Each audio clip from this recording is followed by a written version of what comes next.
السلام علیکم ورحمۃ اللہ وبرکاتہ۔ اردو اسلام .fm کے سامعین کا میں منصور تہہ دل سے خیر مقدم کرتا ہوں۔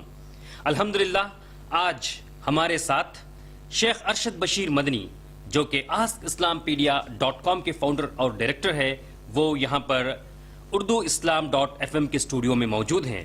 انشاءاللہ آج شیخ رمضان میں اسلام کا تعارف مسلم اور غیر مسلم کے لیے اس عنوان پر سوالوں کے جواب دیں گے۔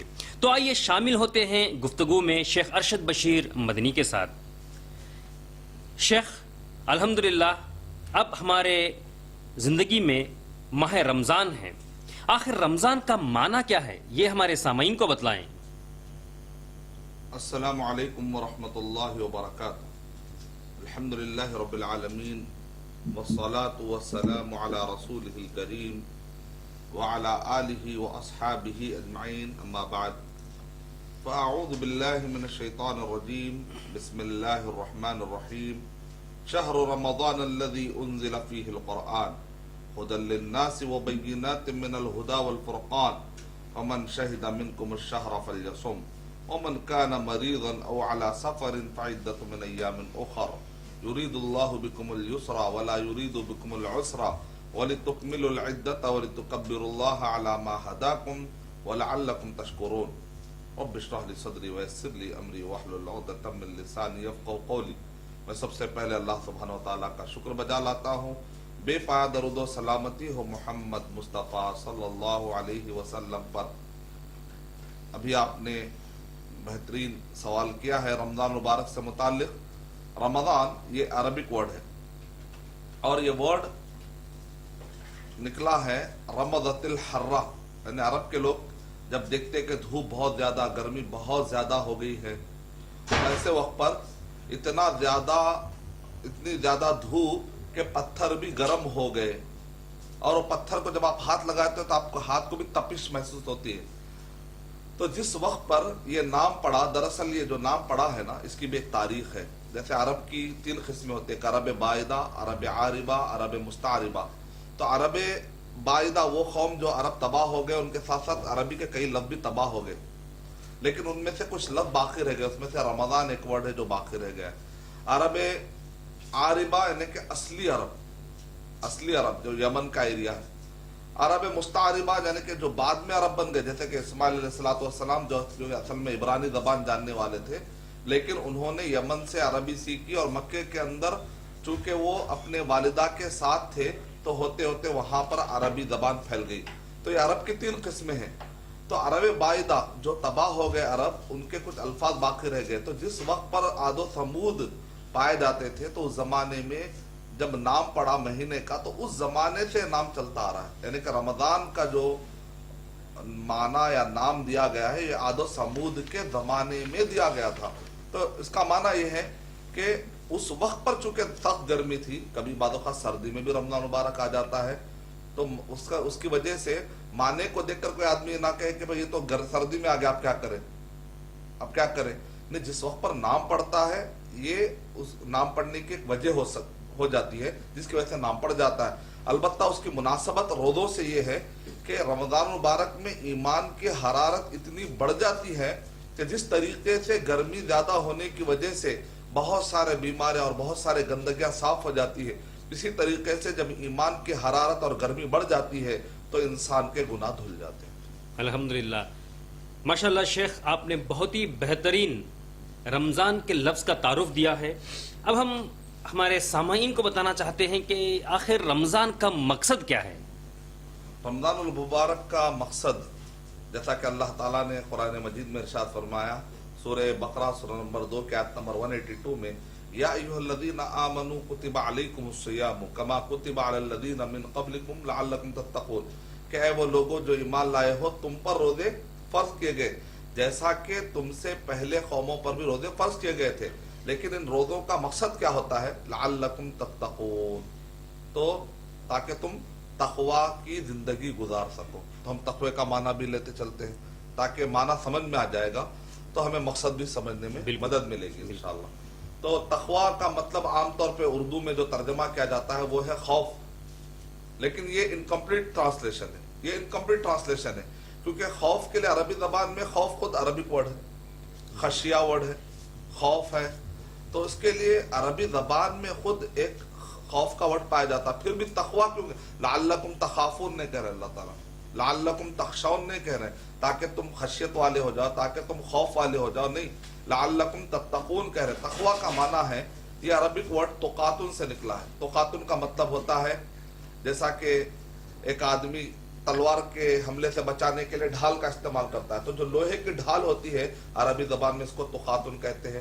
بارش سے بچنے کے لیے ایک آدمی چھتری کا، امبریلا کا استعمال کرتا ہے، تو یہ امبریلا کیا ہو گیا؟ تقاتن ہو گیا. یعنی کہ اپنے آپ کو بارش سے یا دشمن کے وار سے یعنی نقصان سے بچانے کے لیے جو آڑ آپ اختیار کرتے ہیں اس آڑ کو کہتے ہیں تقاتن. یہ تقاتن کا جو ورڈ ہے تقویٰ، تقاتن سے نکلا ہے. یعنی مطلب یہ ہے کہ تم یہ روزوں کو اللہ سبحانہ و تعالیٰ کے عذاب سے، تاکہ تمہارے لیے روزہ ڈھال بن جائے. جیسا کہ حدیث شریف میں الصوم جنتن، کہ نبی اکرم صلی اللہ علیہ وسلم نے ارشاد فرمایا کہ روزہ کیا ہے؟ تمہارے لیے ڈھال ہے. ڈھال کس سے؟ یعنی کہ جہنم کے آگ سے ڈھال بن جائے گا، اللہ سبحانہ و تعالیٰ کے عذاب سے تمہارے لیے ڈھال بن جائے گا. تو قرآن مجید میں جہاں کہیں پر بھی حج کے بعد تقوی کا ذکر آیا، یعنی حج تمہارے لیے جہنم سے ڈھال بن جائے گا. نماز کے بعد آپ دیکھیں گے ہر عبادات کے بعد تقوی کا ورڈ ملتا ہے، تقوی کا ورڈ ملتا ہے. قرآن مجید میں یہ ورڈ کئی مرتبہ آیا. یعنی کہ عقیدہ ہو، نماز ہو، عبادات ہو، آپ اس نیت سے کریں تاکہ اللہ خوش ہو جائے اور اللہ کے میں ناراضگی سے بچ جاؤں، تاکہ یہ عبادتیں اور یہ عقیدہ مجھے اللہ تعالیٰ کی نافرمانی سے بچا لے. الحمدللہ شیخ، آپ نے رمضان کا بہت ہی پیارا مقصد بتایا ہے اور تقوی کا گہرا معنی بتایا ہے کہ صرف تقوی ڈرنے کو ہی نہیں کہتے ہیں، لیکن ماشاءاللہ تقوی میں کئی اور معنی چھپے ہوئے ہیں. تو شیخ، اب رمضان کا مہینہ ہمارے زندگی سے رخصت ہوتا جا رہا ہے، تو ہمیں یہ بتائیں کہ جو باقی گنے چنے دن ہمارے زندگی میں رہ گئے ہیں، اس سے کیسے ہم بھرپور فائدہ اٹھا سکتے ہیں؟ ابھی الحمدللہ بڑی خوشی کی بات ہے کہ ہمارے پاس آخری دہے میں لیلۃ القدر یعنی شب قدر 21، 23، 25، 27، 29 یعنی 5 میں سے کوئی ایک رات اس میں شب قدر ہو سکتی ہے، لیلۃ القدر. جیسا کہ اللہ تعالیٰ نے قرآن مجید میں ارشاد فرمایا انا انزلناہ فی لیلۃ القدر، کہ ہم نے اس کو تقدیر والی رات میں اتارا ہے، یعنی قرآن مجید کو. یعنی لیلۃ القدر میں اللہ تعالیٰ بڑے بڑے فیصلے کرتے ہیں. قرآن مجید کا نازل ہونا لیلۃ القدر میں، نبی صلی اللہ علیہ وسلم کو نبی بنایا جانا لیلۃ القدر میں ہے، بڑے بڑے فیصلے. جیسا کہ اللہ تعالیٰ قرآن مجید میں ارشاد فرما رہے ہیں لیلۃ القدر خیر من الف شہر تنزل الملائکۃ والروح فیہا باذن ربہم من کل امر. یعنی اللہ تعالیٰ کی طرف سے ہر امر، ہر فیصلہ لے کر فرشتوں کو اللہ تعالیٰ اس رات میں سارے فیصلے حوالے کر دیتے ہیں. سارے فیصلے اللہ تعالیٰ اس رات میں فرشتوں کو حوالے کر دیتے ہیں. یعنی مطلب یہ ہے کہ بڑے بڑے فیصلے، آنے والے سال بھر کے فیصلے اللہ تعالیٰ فرشتوں کو حوالے کرتے ہیں. تو ایسے وقت پر سورہ دخان سورہ نمبر 44 کی آیت نمبر 3، 4، 5 میں بھی اللہ تعالیٰ کیا کہہ رہے ہیں فیہا یفرق کل امر حکیم، کہ یہ ایسی مبارک رات ہے جس کے اندر اللہ امر حکیم کی طرف سے، اللہ تعالیٰ کی طرف سے فیصلے تقسیم کیے جاتے ہیں، یعنی کہ قسمت بانٹی جاتی ہے. اگر ایسے وقت پہ ایک آدمی سو رہا ہو، عبادتیں نہیں کر رہا تو بڑے تکلیف کی بات ہے. ابن عباس رضی اللہ تعالیٰ عنہ کہتے ہیں تعجب ہوتا ہے لوگوں پر کہ وہ سوئے ہوئے جبکہ ان کی تقدیر بٹ رہی ہے، اگر وہ اٹھتے اللہ کو مناتے تو آنے والے سال میں ہو سکتا ہے کہ خرچ سے بچ جاتا، ہو سکتا ہے کہ حج نصیب ہو جاتا، ہو سکتا ہے کہ بیماریوں سے مبتلا ہونے سے بچ جاتا، تکلیفوں سے بچ جاتا. اور سال بھر گڑ گڑا کر دعا کرتے ہیں، لیکن لیلۃ القدر کو لوگ معمولی سمجھتے ہیں. تو ہمارے لیے رمضان مبارک میں مغفرت کرا لینا سب سے امپورٹنٹ ہے. نبی اکرم صلی اللہ علیہ وسلم نے ارشاد فرمایا بعودا، تباہ ہو جائے وہ شخص کہ جو رمضان مبارک پائے اور اپنی مغفرت نہ کروائے. تو ان اعتکاف کوشش کرے کہ اعتکاف کرنے کی کوشش کرے، یا 10 کے 10 راتیں جاگ کر عبادتیں کرنے کی کوشش کرے، یا کم سے کم 5 راتیں جاگ کر عبادتیں کرے، اس میں خاص طور سے دعا پر زیادہ توجہ دے. جزاک اللہ خیر. شیخ، مغفرت کے تعلق سے کچھ باتیں بتائیں. مغفرت کے لیے آدمی کو گڑ گڑانا پڑے گا. تو سب سے اللہ تعالیٰ نے سورہ تحریم میں ارشاد فرمایا کہ توبۃ النصوحہ کرنا چاہیے. نصوحہ عربک ورڈ ہے، نصحہ کہتے ہیں جیسے شہد کا جو پٹا ہوتا ہے اس میں سے آپ شہد نکال لیتے اور کچرا پھینک دیتے.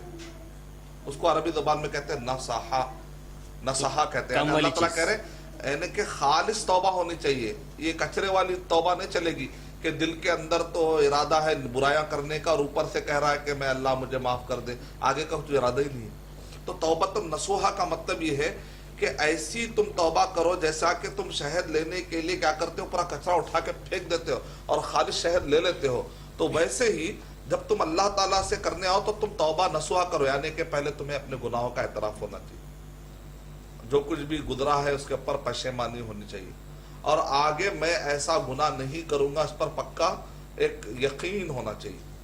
انسان ہونے کے ناطے پھر بھی اگر ہوتا ہے تو اللہ معاف کرے گا، لیکن آدمی کا ارادہ ہی کمزور ہو جائے اور زبان سے استغفار استغفر اللہ کے جو الگ الگ صیغے الگ الگ دعائیں وہ پڑھتے رہنا چاہیے، اور اگر کسی حقوق کسی کا حق تم نے مارا ہے، اگر ہم نے مارا ہے تو اس کا حق واپس کرنا پڑے گا، صرف توبہ گھر میں کر لے کہ اللہ تم معاف کر دے میں فلاں کی زمین لے لیا، نہیں، اس کی زمین اس کو واپس کر دی جائے، اس کا پیسہ اس کو واپس کر دیا جائے۔ تو اس طریقے سے آپ اگر کسی کے آپ نے غیبت کی ہے اب اس کو جا کر بتائیں گے تو اور شر ہونے کا اندیشہ ہے، تو غائبانہ جیسا آپ نے غیبت کی اس کے لیے غائبانہ دعائیں شروع کر دیجیے، تو انشاءاللہ امید ہے کہ اللہ سبحانہ و تعالیٰ اس طریقے سے مغفرت کا مطلب یہ ہے کہ آدمی دوبارہ نہ کرنے کا عہد کرے، اور اس کے لیے آدمی کو گڑ گڑانا پڑے گا، اگر جس ماحول میں رہتا ہے وہ ماحول کیسے گناہ رہتا ہے اس ماحول کو چھوڑ کر دوسرے ماحول کی طرف جانے کی کوشش کرے۔ تو یہ نبی اکرم صلی اللہ علیہ وسلم نبی اکرم صلی اللہ علیہ وسلم نے ارشاد فرمایا، اگر آپ حدیث شریف میں سناؤں گا، اس سے پتہ چلتا ہے کہ رمضان المبارک میں اگر ایک آدمی اپنے گناہوں کی مغفرت کے لیے دعا مانگتا ہے تو شہید سے بڑھ کر اس کی مغفرت ہو سکتی ہے، اللہ اکبر، شہید سے پہلے اس کی شہید سے بڑھ کر، مغفرت، الحمدللہ، شہید سے پہلے بھی مغفرت ہو جا سکتی ہے، جیسا کہ سیول جامع صغیر حدیث نمبر 1316 کے اندر ہے کہ ایک صحابی کہتے ہیں کہ نبی اکرم صلی اللہ علیہ وسلم کے پاس دو صحابی آئے، ایک وقت پر انہوں نے دونوں دوست تھے، ایک ہی وقت پر انہوں نے کلمہ پڑھا، پھر اس کے بعد ایک صحابی شہید ہو گئے، دوسرے صحابی جو دوسرے دوست تھے وہ 1 سال کے بعد نیچرل ڈیتھ ہوئی، ان کی شہادت نہیں، شہید نہیں ہوئے، نیچرل ڈیتھ ہوئی۔ طلحہ بن عبید اللہ رضی اللہ تعالیٰ کہتے ہیں، جو حدیث کے راوی ہیں، وہ کہہ رہے ہیں کہ میں نے خواب میں دیکھا کہ جو شہید ہوئے وہ جنت میں بعد میں جا رہے ہیں، اور جو 1 سال کے بعد جن کا انتقال ہوا، جن کی نیچرل ڈیتھ ہوئی، وہ شہید سے پہلے جنت میں جا رہے ہیں۔ تو خواب مجھے سمجھ میں نہیں آیا، تو نبی اکرم صلی اللہ علیہ وسلم سے آ کر انہوں نے پوچھا ہے نبی اکرم صلی اللہ علیہ وسلم آخر ایسا کیا مطلب ہے خواب کا، شہید سے پہلے ایک آدمی جو نیچرل ڈیتھ ہے وہ پہلے جا رہا ہے، یہ کیا مطلب ہے؟ تو نبی اکرم صلی اللہ علیہ وسلم نے ارشاد فرمایا، نعم ایسا ہی ہوا ہے، الیس ھذا قد مکث سنہ، کیا اس آدمی کو کیا 1 سال اور مکمل نہیں ملا؟ اس 1 سال میں وہ اللہ کو منوا سکتا ہے، گڑ گڑا سکتا ہے، ہو سکتا ہے اس کی کوئی ایسی مغفرت، کیونکہ ایک آدمی شہید ہوا تو اس کو اپنے گناہ سے مغفرت کرانے کا موقع تو نہیں ملا، صحیح، شہید ہونے کے باوجود بھی اگر کسی کا اس نے حق مارا ہے، اپنے ماں باپ کا دل دکھایا ہے، تب بھی کیا ہو جائے گا، اس کے لیے حقوق و لباس تو مہنگا پڑے گا ہی، جی، لیکن ایک آدمی کو 1 سال ملا تو کیا 1 سال میں اس نے گناہ سے توبہ نہ کی ہوگی کیا؟ تو اس وجہ سے وہ 1 سال میں روزہ آتا ہے، وہ 1 سال میں زکوٰۃ آتی ہے، وہ 1 سال میں حج آتا ہے، یعنی کہ اسی لیے آپ علماء کرام کہتے ہیں نا، گزشتہ سال ہم میں کئی لوگ موجود تھے لیکن آج ہمارے صف میں موجود نہیں، ان کا انتقال ہو گیا، لیکن ہم کو اللہ نے پھر سے رمضان مبارک کا موقع دیا۔ اسی حدیث شریف کی روشنی میں یہ جملہ کہا جاتا ہے کہ اللہ نے ہم کو موقع دیا، تو شہید سے بڑھ کر بھی مغفرت کا ایک موقع مل چکا ہے آپ کے لیے، لیکن اس رمضان مبارک میں بھی اگر ہم فائدہ نہ اٹھائیں، مغفرت نہ کرا لیں، تو پھر ہم سے بڑھ کر بد نصیب کون۔ بے شک، بالکل صحیح کہا شیخ آپ نے کہ ہماری زندگی میں اب جو رمضان موجود ہے اس کا بھرپور فائدہ اٹھانے کی اللہ ہمیں توفیق دے۔ اور شیخ، جب ہم عبادت کرتے ہیں، نماز پڑھتے ہیں، تہجد پڑھتے ہیں، تراویح پڑھتے ہیں، ان نمازوں میں لمبے سجدوں کی کیا اہمیت ہے؟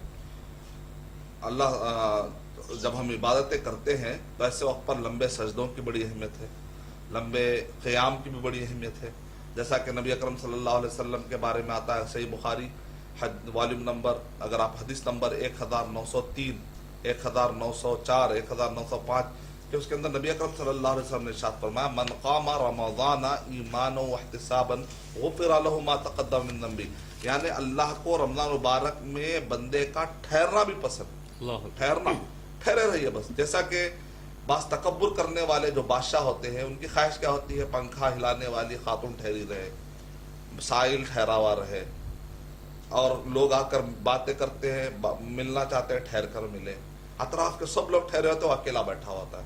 جبکہ نبی صلی اللہ علیہ وسلم ایسا پسند نہیں کرتے تھے. آپ کیا آپ بیٹھے ہو سب لوگ ٹھہرے ہوئے ہیں؟ یہ صرف تکبر زیبا دیتا ہے صرف اللہ سبحانہ وتعالی. اگر واقع ٹھہرنا ہی ہے تو اللہ سبحانہ تعالیٰ کے سامنے نماز میں ٹھہرنا. لوگ اپنے چھوٹے چھوٹے چیزوں کے لیے گھنٹوں گھنٹوں ٹھہر جاتے ہیں، لیکن ہم جو اصل دینے والا اللہ سبحانہ و تعالیٰ ٹھہرنا ہی ہے تو وہاں ٹھہرے. تکبر کی ذات تو اللہ کو زیبا دیتی ہے.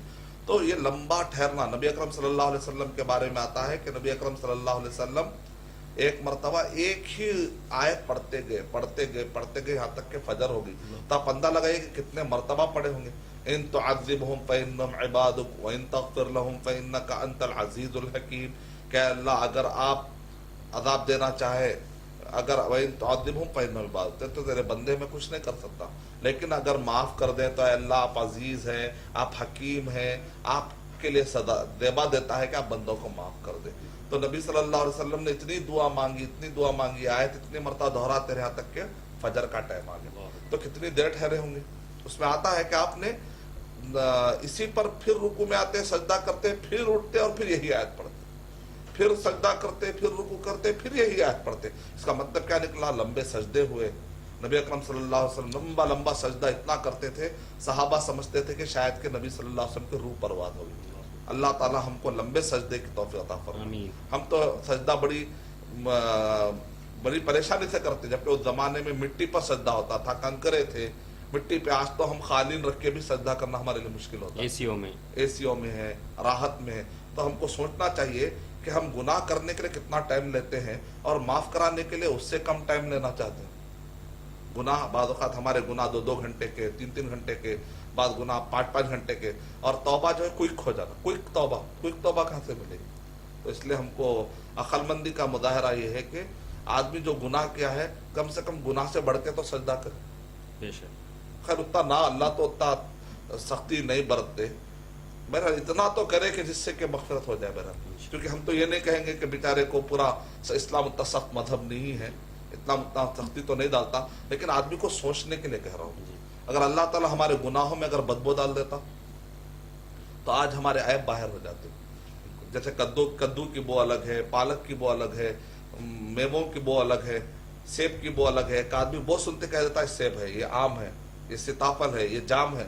اگر اسی طرح اگر گناہ الگ گناہ کے اگر اللہ تعالیٰ اگر بو لگا دیتا تو نہ جانے آج ہم پوری دنیا بدبودار ہوتے اور 4 لوگوں سے ملنا ہمارے لیے مشکل ہو جاتا. لوگ بولتے ہیں اچھا صبح یہ گناہ کر کے آئے لیٹس، اور یہ گناہ 2 سال سے چل رہا، ابھی تک دھونا ہے نا، ابھی تک صاف نہیں کرے، کیا مطلب ہے؟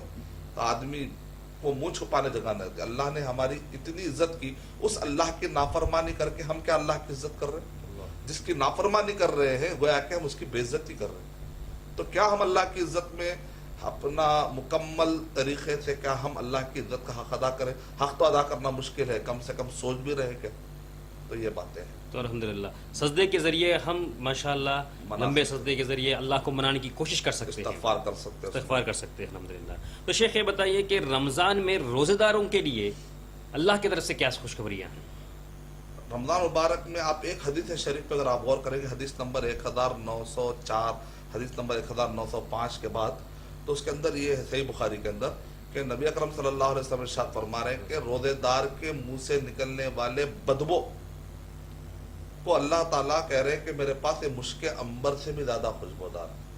اب روزے دار کی بدبو اتنی اللہ کو پسند ہے تو روزے دار کتنا پسند نہیں آ جائے گا. ہر دن نہ جانے کتنے ہی لوگ ہیں جو اللہ کے پسندیدہ بندوں کی فہرست میں آ جاتے ہیں، اور کتنے ایسے لوگ ہیں جو اللہ کے ناپسندیدہ فہرست میں آ جاتے ہیں. یہ کتنی اچھی بات ہے کہ اللہ تعالیٰ ہماری بو کو فہرست میں لا رہے ہیں، تو کہ ہمارے کو نہیں لائیں گے؟ انشاءاللہ لائیں گے. تو اللہ سبحانہ و تعالیٰ بلکہ یہاں تک خوشخبری دے رہے ہیں. اگر آپ سنن نسائی کی روایت پڑھیں گے، عام طور پہ ہمارے پاس ہے پہلا دہر رحمت کا، دوسرا دہا مغفرت کا، تیسرا دہا جہنم سے آزادی کا. ایسی کوئی حدیث نہیں ہے، ضعیف حدیث ہے، آتھینٹک روایت نہیں ہے. پورا دہا رحمت کا ہے، پورا دہا مغفرت کا ہے، پورا دہا جہنم سے آزادی کا ہے. کیونکہ حدیث شریف میں کیا ہے؟ وَلِلَّهِ عُتَقَاء إِنَّ لِلَّهِ عُتَقَاء مِنَ النَّارِ کہ اللہ تعالیٰ جہنم سے نہ جانے کتنے ہی لوگوں کو آزاد کر دیتے ہیں. وَذَلِكَ فِي كُلِّ لَيْلَةٍ مِّن رَمَضَان. اور یہ رمضان مبارک کے ہر رات میں یہ ہوتا ہے. یعنی کہ دہا کی اہمیت نہیں ہے، پورا رمضان پورا میں ہی رمضان مغفرت ہوتا ہے. بالکل. پوری رمضان ہی رحمت ہے. ہر رات کہہ رہے ہیں. ہم کہاں چلا لیے کہ آخری دہے میں. دراصل ابن خزیمہ صحیح ابن خزیمہ میں روایت آئی ہے، پہلا دہا رحمت کا، دوسرا دہا مغفرت کا، تیسرا دہا جہنم سے آزادی کا. لیکن ابن خزیمہ رحمت اللہ علیہ نے ہی اس پہ باب باندھ دیا ہے کہ اس کے ثابت ہونے میں شک ہے. ان صح الخبر، شک ہے انہوں نے کہا، لیکن پھر بھی لوگوں نے اس کو پھیلا دیا. اور جب پورا مہینہ آپ کو مغفرت مل گئی تو یہی رحمت ہے، یہی مغفرت ہے، یہی جہنم سے آزادی ہے. تو پورا مہینہ ہوا. یہ الگ الگ کیا، مغفرت کا معنی ہی جہنم سے آزادی ہے، جہنم کے آزادی کا مطلب ہی رحمت ہے. یعنی اس میں کوئی لاجک بھی نہیں ہے کہ آپ 3 میں بانٹ دیں اس کو. الحمدللہ. تو شیخ، رمضان غیر مسلموں کے لیے کیا خوشخبری لاتا ہے؟ رمضان مبارک کے لیے آپ دیکھیں گے سورہ بقرہ سورہ نمبر 2 کے آیت نمبر 185 میں اللہ تعالیٰ کیا کرے، ھدی للناس. یعنی ایک جنگل میں تصور کیجئے کہ اندھیرا ہی اندھیرا ہے، کوئی راستہ نہیں ہے سمجھ میں آ رہا ہے. ہو سکتا ہے کہ کوئی شیر پکڑ لے، کوئی جانور جو ستائے، اچانک وہاں پر کوئی آپ کو روشنی ملتی ہے، کوئی آپ کو سہارا دیتا ہے، کوئی لے کر چلا جاتا ہے، آپ کو ایک جگہ پر سیف جگہ پر پہنچا دیتا ہے. بالکل اسی طرح قرآن مجید بھی ہدایت ہے. الحمدللہ. یہ پوری دنیا تصور کیجئے ایک جنگل ہے جہاں پر انسان کو نہیں معلوم کہ زمین پہ چلنا کیسے، رہنا کیسے. لیکن اس زمین کا پیدا کرنے والا، سمندر کا پیدا کرنے والا، ہواؤں کا پیدا کرنے والے نے ایک ایسا سسٹم پیدا کیا جس نے یہ ساری کائنات پیدا کی. تو اس کائنات میں چلنے کا طریقہ کیا اس سے بہتر کوئی بتا سکتا ہے؟ اس سے بہتر کوئی بھی نہیں بتا سکتا. تو اس لحاظ سے یوں سمجھے جیسے کہ ایک سورج نکل چکا ہے. تو یہ سورج کیا ہے؟ انسان مسلم بھی اس سے فائدہ اٹھاتا ہے اور غیر مسلم بھی فائدہ اٹھاتا ہے. لیکن جو اندھا ہے بیچارہ، اس کو تو روشنی نہیں ملے گی. اس کو تو روشنی نہیں ملے گی. تو ہم پھر بھی اندھے کو کہیں گے بھائی وہ تو اس کے ہاتھ میں نہیں، بیچارے کو اللہ تعالیٰ جو ہے نا اس کے بدلے میں اس کو نیکی دے دیں گے اگر وہ اللہ تعالیٰ سے جو امید لگائے گا، عقیدہ اس کا صحیح رہے گا. لیکن ایک آدمی جیسے سورج آنے کے باوجود اندھے کو کچھ فائدہ نہیں ہے، تو سورج ہے کس کے لیے؟ مسلم اور غیر مسلم کے لیے. تو بالکل اسی طریقے سے اللہ تعالیٰ کہہ رہے ہیں قرآن مجید ہے ھدی للناس، سارے لوگوں کے لیے ہے. لیکن اس سے فائدہ کون اٹھاتے؟ ھدی للمتقین. یعنی مطلب جو دل کا اندھا ہو چکا ہو وہ قرآن سے فائدہ نہیں اٹھا سکتا. تو اللہ تعالیٰ ہم کو دل کے اندھے ہونے سے بچائے. آمین آمین. تو شیخ، آپ جو پروجیکٹ پہ کام کر رہے ہیں جس کا نام askislampedia.com ہے، اس کے ذریعے غیر مسلم کو کس طریقے سے فائدہ مل سکتا ہے، اور یہ پروجیکٹ کے بارے میں تھوڑا تفصیل بتائیں. یہ askislampedia.com ہے کیا؟ askislampedia.com اگر آپ انٹرنیٹ پر جائیں گے تو تقریباً 50 سے زیادہ زبانوں کے لیے ایک بہترین ٹیکنالوجی کے ساتھ اسلام کے خدمت میں الحمدللہ یہ کام کر رہا ہے. اور یہ صرف غیر مسلم کے لیے نہیں بلکہ مسلم اور غیر مسلم سب کے لیے فائدہ دینے والا ہے. اور مسلمانوں کے اور انسانوں کے بہت سارے پرابلم کو، مسائل کو الحمدللہ یہ آس اسلام پیڈیا انشاءاللہ حل کرے گا اللہ تعالیٰ کی مدد سے. اور اس کے اندر ہمارا جو مقصد ہے وہ ہے کہ اس کے اندر قرآن مجید بھی آپ کو ملیں گے. قرآن مجید ملے گا آپ کو، مصحف ملے گا انشاءاللہ، اس کے کئی زبانوں میں ترجمے ملیں گے انشاءاللہ، اور احادیث کا کئی زبانوں میں ترجمے ملیں گے. اگر آپ اسٹرکچرڈ انداز میں پڑھنا چاہیں، جیسے کہ ایک آرٹیکل ہوتا ہے، جیسے ہم ویکیپیڈیا میں دیکھتے ہیں، تو ویکیپیڈیا کے اندر ایک آدمی دیکھتا ہے کہ ہر چیز اسٹرکچرڈ انداز میں، پورا ترتیب کے ساتھ، مرتب انداز میں، ہائپر لنک دے کر سمجھا جاتا ہے. ایک ترتیب کے ساتھ ایک ٹاپک شروع ہوتا ہے، ٹاپک اینڈ ہوتا ہے. تو اس لحاظ سے 50 زبانوں میں اگر ہم یہ کامیاب اگر ہو جاتے ہیں کہ آتھینٹک انفارمیشن دینے کے لیے، تو انشاءاللہ ہمارے لیے بہت بڑی سعادت کی بات ہوگی. تو اس کے لیے الحمدللہ مسلسل گزشتہ 3 سال سے ٹیکنالوجی حاصل کرنے کی کوشش کی. اللہ تعالیٰ نے بڑی محنت کے بعد ہمیں ٹیکنالوجی وہ عطا کر دی اللہ کے فضل سے. اب ہمارے پاس ٹیکنالوجی تیار ہے، پلیٹ فارم تیار ہے. اب ہم امت مسلمہ کے سارے لوگوں سے گزارش کرتے ہیں کہ اس ٹیکنالوجی سے وہ فائدہ اٹھائیں اور آتھینٹک انفارمیشن کو اس کے ذریعے سے پھیلانے کی کوشش کریں.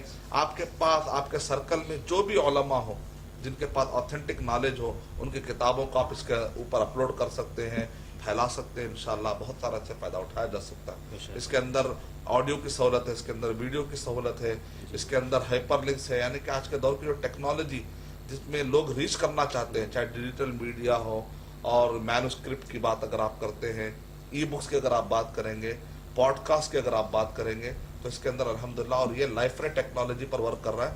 یہ کوئی سادھارن یا عام سا ویب سائٹ نہیں ہے، یہ ایک پورٹل ہے ماشاء اللہ. جو بہت ہائی اینڈ ٹیکنالوجی پر کام کر رہا ہے. تو الحمدللہ یہ askislampedia.com ایک ایسا ویب پورٹل ہے جو انشاءاللہ انسانوں کے لیے، مسلم اور غیر مسلم کے لیے اللہ کی طرف سے ایک رحمت ہوگا انشاءاللہ، جس میں ٹیکنالوجی، آج جو جدید ٹیکنالوجی ہے، اس کو استعمال کرتے ہوئے اسلام کے بارے میں جو صحیح معلومات ہیں وہ لوگ بہت آسانی سے پا سکیں گے انشاءاللہ. اور جو آج ہمارا جو ٹیکنالوجی ہے، جس میں اسپیشلی ہینڈ ہیلڈ گیجٹس جو ہیں، یعنی کہ ہمارے موبائل فونز میں، آج پوری دنیا موبائل فونز پہ آ چکی ہے، تو یہ موبائل سابی بھی ہوگا یہ پورٹل؟ بالکل. اس کے لیے ہم تو ایپس بھی بنا رہے ہیں الحمدللہ انشاءاللہ.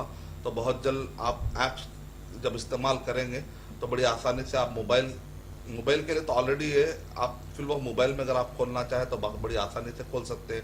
ٹیبس ہے ہمارے پاس، جتنے بھی آئی پیڈ ہے، ان سب پہ ہم نے تجربہ کیا، بڑی آسانی سے اس میں کھل رہا ہے. اور مزید یہ ہے کہ ہم اس کو انشاءاللہ بہت جلد ایپس کی شکل میں بھی جو ہے بنائیں گے، تاکہ لوگوں کے لیے ہینڈی رہے، چلتے یوزر فرینڈلی کی طرح لوگ استعمال کر سکتے ہیں. الحمدللہ. یعنی کہ askislampedia.com ایک ایسا ویب پورٹل رہے گا، جب بھی، جہاں بھی، کہیں بھی کسی کو بھی اسلام کے تعلق سے کوئی بھی سوال ہو، یعنی کہ اسلام کی طرف سے کوئی بھی انفارمیشن حاصل کرنا ہو، اسلام اس بارے میں کیا کہتا ہے، انشاءاللہ اس میں انفارمیشن موجود رہے گا. اور صرف انفارمیشن ہی ہے کہ ایک سٹرکچرڈ اور آرگنائزڈ فارمیٹ میں. یہ خصوصی بات ہے اس پورٹل کی الحمدللہ. امید ہے کہ یہ 10 سال لگ سکتا ہے 50 زبانوں میں اپلوڈ کرنے کے لیے، لیکن اگر اللہ تعالیٰ قدیر ہے انشاءاللہ اس سے پہلے بھی ممکن ہے. اللہ تعالیٰ کے لیے جب ہم ایک بالش آگے بڑھتے ہیں تو اللہ سبحانہ و تعالیٰ ایک ہاتھ آگے بڑھے. اگر جب ہم چلتے ہوئے جائیں گے تو اللہ سبحانہ و تعالیٰ دوڑتے ہوئے آئیں گے. تو ہمیں چاہیے کہ پہلے شروع ہم کو کرنا، بے شک شروع ہم کو کرنا. ہم یہ انتظار میں رہتے ہیں کہ کوئی آئے گا، کوئی شروع کرے گا. نہیں، اللہ تعالیٰ کہہ رہے تم پہلے ایک بالش آگے بڑھو تو اللہ تعالیٰ ایک ہاتھ آگے بڑھتے. لیکن ہم مسلمانوں کا پرابلم یہ ہے، کوئی بھی مسئلہ آتا ہے، وسائل کہاں ہیں، اسباب کہاں ہیں، پہلے اس کا سرمایہ ہونا چاہیے. ہوتے ہوتے ہم بوڑھے ہو جاتے ہیں، دل میں حسرتیں لیتے ہیں اور کام ہی نہیں کر پاتے، کیونکہ اللہ کا اصول بھول گئے. اللہ کے کام، اللہ تعالیٰ کی سنت یہ ہے، بندہ پہلے شروع کرے گا تو اللہ مدد بھیجے گا. تو پہلے اسباب آئیں گے تو شروع کریں گے، یہ رول ہی نہیں ہے، یہ طریقہ ہی نہیں کام کرنے کا. تو اسی لیے ہم نے اسی حدیث شریف کو بنیاد بنا کر کہا کہ پہلے شروعات کر دیں گے، اس کے بعد اللہ تعالیٰ امت مسلمہ کے افراد، دردمند افراد کو بھیجے گا. اور اس کا جو وسائل ہیں، جیسے کہ ایک زبان کے لیے 12 لاکھ کا خرچہ ہے، 12 لاکھ، تو انشاءاللہ اللہ تعالیٰ انتظام کرے گا. اور الحمدللہ انتظامات جو ہم کو چاہیے ٹائم سے پہلے آ رہے ہیں الحمدللہ. یہ ایک خصوصیت کی بات ہے. جیسا کہ میں وہ شعر پڑھنا چاہتا ہوں، اٹھ باندھ کمر کیا ڈرتا ہے، پھر دیکھ خدا کیا کرتا ہے. ماشاءاللہ. جب آدمی ہمت کرتا ہے، ہر بگڑا کام سنورتا ہے. الحمدللہ. تو شیخ، اس میں دنیا کے الگ الگ حصوں سے یا خطوں سے جو لوگ ہیں، اس میں کس طریقے سے شامل ہو سکتے ہیں؟ ہر کوئی اس میں کوئی سسٹم ہے ایسا کہ ایک نیٹ ورک کے شکل میں یہ لوگوں کے سامنے پیش کیا جائے؟ بالکل. یہ ایک 40,000 علماء اور پروفیشنل کا انشاءاللہ ایک نیٹ ورک ہے انشاءاللہ. تو ہمارا مقصد یہ ہے کہ آس اسلام پیڈیا ایک 40,000 کم سے کم، کیونکہ ہم دیکھتے ہیں کہ وکیپیڈیا ہو یا آج کل کئی ایسے نیٹ ورک کانسیپٹ پر چل رہے ہیں، اور for the sake of humanity وہ لوگ جو ہے بڑی فری میں کام کر رہے ہیں. ہم مسلمانوں میں تو ماشاءاللہ فی سبیل اللہ کا کانسیپٹ ہے، اللہ کے راہ میں کرنے کا. تو ہمیں یقین ہے کہ انشاءاللہ یہ پروجیکٹ ضرور کامیاب ہوں گے. انشاءاللہ اللہ تعالیٰ ضرور کرے گا انشاءاللہ کامیاب. اور یہ نیٹ ورک کا مقصد یہ ہوگا کہ جب اس کو سنبھالنے کے لیے کم سے کم ایک 150 کی فل ٹائم ٹیم ہونی پڑے گی. تو فی الوقت الحمدللہ 20 فل ٹائم دائی ہیں جو اس کو ٹیک کر رہے ہیں الحمدللہ. 150 کی فل ٹائم ٹیم کے ذریعے سے انشاءاللہ یہ ممکن ہے کہ ہم 40,000 والنٹیئرس جو ڈیٹا بھیجیں گے، کیونکہ اس کو چیک کرنا ہے. ایسا کہ بغیر چیک کر کے ہم نہیں ڈال سکتے، کیونکہ اسلام کی بات ہے. تو آتھینٹک انفارمیشن چیک کرنے کے بعد تو اس کے لیے اسکالر ہونا پڑے گا. یہ صرف اسلامی معلومات نہیں بلکہ کانٹمپرری عصری معلومات کا بھی اس کے اندر مجموعہ ہے. تو دنیاوی اعتبار سے بھی اسکالرس کی ضرورت پڑے گی اس میں چیک کرنے کے لیے، تاکہ ایک ایسی انفارمیشن والا ہمارا یہ یونیفارم ریسورس لوکیٹر ایک ایسا ہب بن جائے، تاکہ انشاءاللہ آنے والے لوگ، جیسا ایسا جنریشن ترقی کرے گا، لوگ نیٹ کے قریب آئیں گے تو پھر لوگ کنفیوز نہ ہو بلکہ ان کو صحیح اسلام مل جائے انشاءاللہ. جزاک اللہ خیر شیخ. الحمدللہ یہ تھے شیخ ارشد بشیر مدنی جو اردو اسلام .fm کے اسٹوڈیو میں موجود ہیں، اور ماشاءاللہ آپ نے بہت اچھی باتیں بتائیں. اور آج جو ٹیکنالوجی کا دور چل رہا ہے، اس ٹیکنالوجی کو دور کو استعمال کرتے ہوئے ہم اسلام کو کس طریقے سے بہتر انداز میں ہم مسلم اور غیر مسلم کے سامنے پیش کر سکتے ہیں، اس کا ایک پریکٹیکل ویب پورٹل کے تیاری میں آپ لگے ہوئے ہیں، جس کا نام askislampedia.com ہے. تو ہمارے سامعین سے میں گزارش کرتا ہوں کہ آپ لاگ آن کریں www.askislampedia.com پر اور اسلامی معلومات حاصل کریں. یہ آسک اسلام پیڈیا صرف ٹیکسٹ ہی نہیں ہے، ماشاءاللہ اس میں آڈیو ہے، اس میں ویڈیو ہے، اس میں قرآن ہے، حدیث ہے، اسی طریقے سے اس میں اسلامک کورسز ہے، اور بہت سارے جدید آپشنز اس میں موجود ہے جو عام طور پر ہمیں سٹرکچرڈ انداز میں نہیں ملتے ہیں انٹرنیٹ پر. اور جہاں تک انٹرنیٹ کا مسئلہ ہے، آج ہم انٹرنیٹ پہ یہ دیکھتے ہیں کہ کئی ویب سائٹس جو بظاہری اسلام کا نام لیتے ہیں، لیکن یہ ایک بڑی سازش کے تحت ان ویب سائٹوں کو چلایا جا رہا ہے. اس کو کون چلا رہا ہے، اس کے پیچھے مقاصد کیا ہے، یہ سب ایک بہت بڑا جال بچھایا جا رہا ہے اسلام اور مسلمانوں کے خلاف. الحمدللہ شیخ ارشد بشیر مدنی حفظہ اللہ جو ایک تحریک لے کے اٹھے ہیں، جو ایک جذبے کے ساتھ مسلمانوں کو صحیح انفارمیشن، آتھینٹک انفارمیشن صحیح انداز میں، صحیح پریزنٹیشن کے ساتھ پہنچانا، askislampedia.com کے ذریعے میں میرے سامعین سے گزارش کرتا ہوں کہ وہ اس پورٹل کے لیے، شیخ کے لیے اور تمام حضرات جو اس پروجیکٹ سے جڑے ہوئے ہیں، جو ہمدردوں کے لیے آپ سب دعائیں کریں. تو اسی کے ساتھ آج کا اس ایپیسوڈ کے اختتام پر ہم آپ سے الوداع لیتے ہیں. السلام علیکم ورحمۃ اللہ وبرکاتہ.